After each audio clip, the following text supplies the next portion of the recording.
मीठे प्यारे प्यारे इस्लामी भाइयों और प्यारी प्यारी बहनों, तवज्जो फरमाइए। अल्लाह अज़्ज़ व जल आपको दीन और दुनिया के नेक कामों में बरकत दे।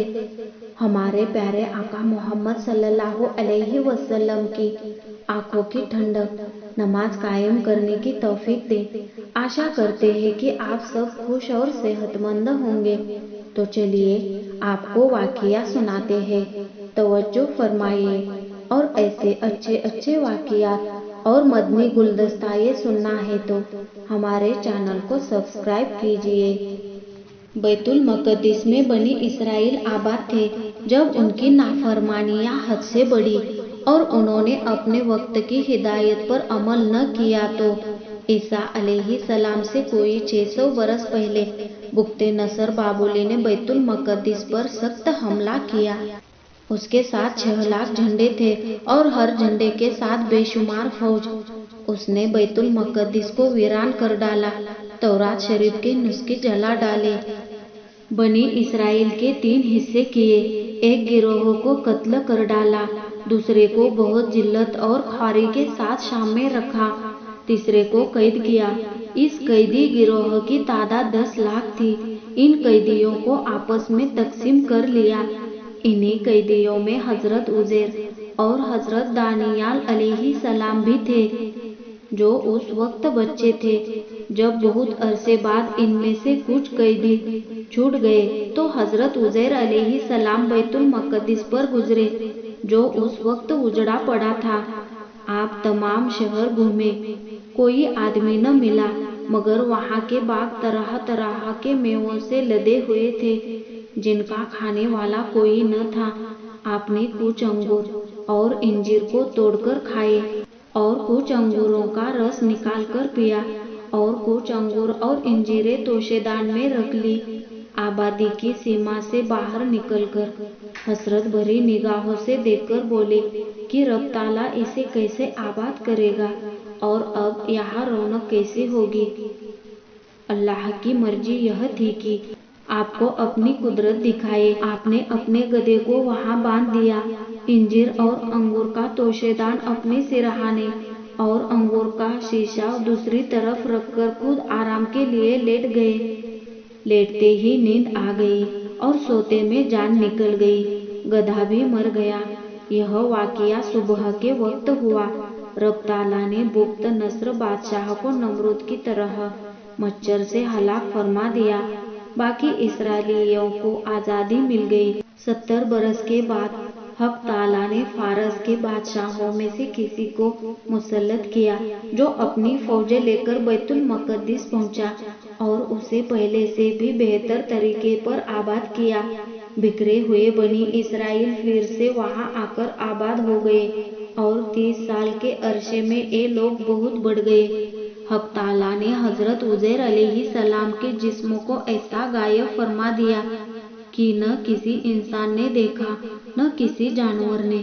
जब आपकी वफात को 100 साल पूरे हो गए तब आपको जिंदा किया गया। जब आपकी आँख खुली तो आपने अपने सारे जिस्म को बेजान पाया। फिर आपका देखते देखते सारा जिस्म जिंदा हो गया। यह वाक़िया शाम के वक्त हुआ। तब रब ने पूछा कि तुम यहाँ कितनी देर रहे।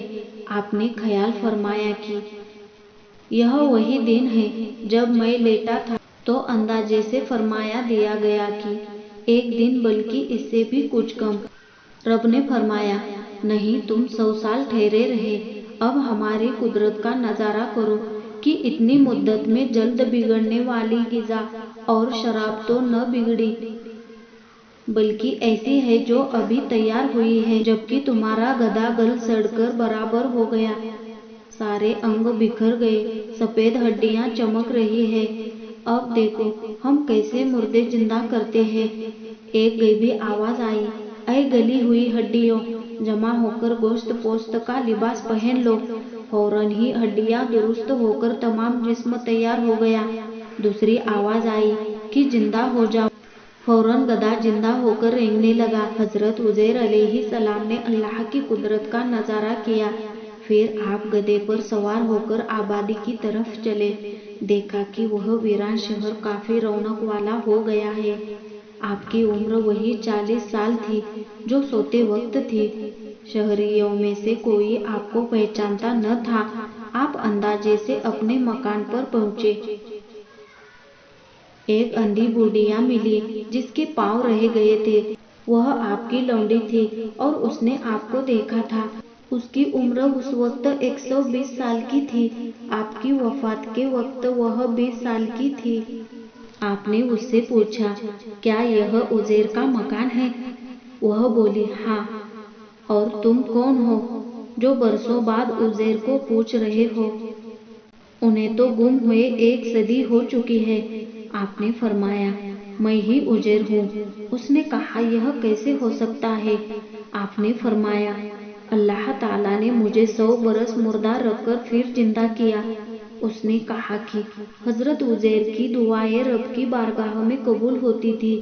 آپ دعا کریں کہ میری بینائی لوٹ آئے تاکہ آپ کو میں دیکھ سکوں۔ آپ نے دعا کی اور اس کی آنکھیں لوٹ آئی۔ آپ نے اس کا ہاتھ پکڑ کر فرمایا، خدا کے حکم سے اٹھ۔ یہ کہنا تھا کہ اس کے ہاتھ پاؤں درست ہو گئے۔ وہ دیکھ کر پہچان گئی اور کہنے لگی، آپ واقعی عزیر ہیں، اور آپ کا ہاتھ پکڑ کر بنی اسرائیل کی ایک مجلس میں لے گئی جہاں حضرت عزیر کے بیٹے، جن کی عمر 118 سال تھی، اور آپ کے 90 سال کے بوڑھے پوتے بھی موجود تھے۔ بڑھیا چلا کر بولی، مبارک ہو، عزیر آ گئے۔ سب نے کہا، تو جھوٹی ہے۔ وہ بولی، میں وہی اندھی لولی لنگڑی بڑھیا ہوں، دیکھ لو، ان کی دعا سے اچھی ہو گئی۔ لوگ اٹھ کر حضرت عزیر علیہ السلام کی زیارت کرنے لگے۔ حضرت کے بیٹے نے کہا کہ میرے والد کے دونوں کندھوں کے بیچ ایک نشان تھا۔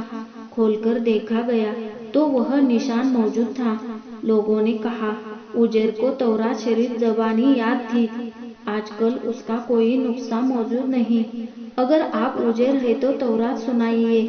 آپ نے تورات سنائی اور اس کو لکھوا بھی دی۔ ان لوگوں میں سے ایک بولا کہ میں نے اپنے والد سے، اور انہوں نے اپنے والد سے سنا تھا کہ بخت نصر کے ہاتھ گرفتار ہونے کو بعد میں میرے دادا نے ایک جگہ تورات دفن کر دی تھی۔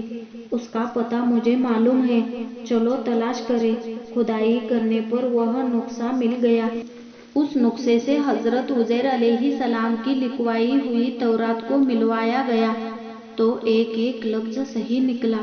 تب سب کو یقین ہوا کہ وہ عزیر علیہ السلام ہیں۔ روح البیان۔